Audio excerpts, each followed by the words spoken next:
RS பாரதின்னு பாவம் வயசாகி போச்சு. வயசாகி போய் என்ன பேசுறதே தெரியாத பேசிட்டு இருக்காரு. இன்றைக்கு அவருக்கு என்ன பேசுவதென்றே தெரியாத பேசிட்டு இருக்கார். இன்றைக்கு அப்படிப்பட்ட வயது முதிர்ந்த ஒருவர், அவர் இன்றைக்கு இது இல்லாத, அதுக்கு மேலே சொல்லக்கூடாது, பெரிய மனிதர், அது இல்லாத இன்றைக்கு நச்சு வார்த்தைகளை கொட்டி தீர்க்கிறார். நச்சு வார்த்தைகளை கொட்டி தீர்க்கிறார். நீங்கள் என்னென்னமோ பேசி பார்த்த, ஒன்றும் நடக்கலை. நீங்கள் நான் முதலமைச்சர் இருக்கும்போது என் மீது வழக்கு போட போய் முயற்சி பண்ணீங்க, வழக்கு போட்டீங்க.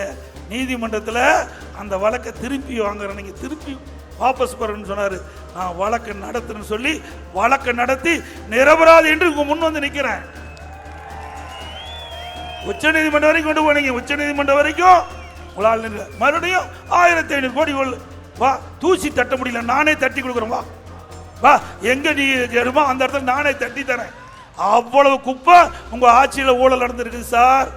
சார் ஆர்எஸ் பாரதி அவர்களே, அத்தனையும் எங்கிட்ட ஆதாரமா இருக்குது, கவலைப்படாதீங்க. மத்தியில் பாரதிய ஜனதா ஆட்சி தான் இருக்குது, மறந்துகிட்டு இருக்காதீங்க. இப்பவே பல மந்திரிய கதவை தட்டி தட்டி இன்றைக்கு பல மந்திரிக்கு தூக்கமே போயிடுது. அப்படிப்பட்ட நிலையில எங்க மேல தூசி தட்டுறீங்களா?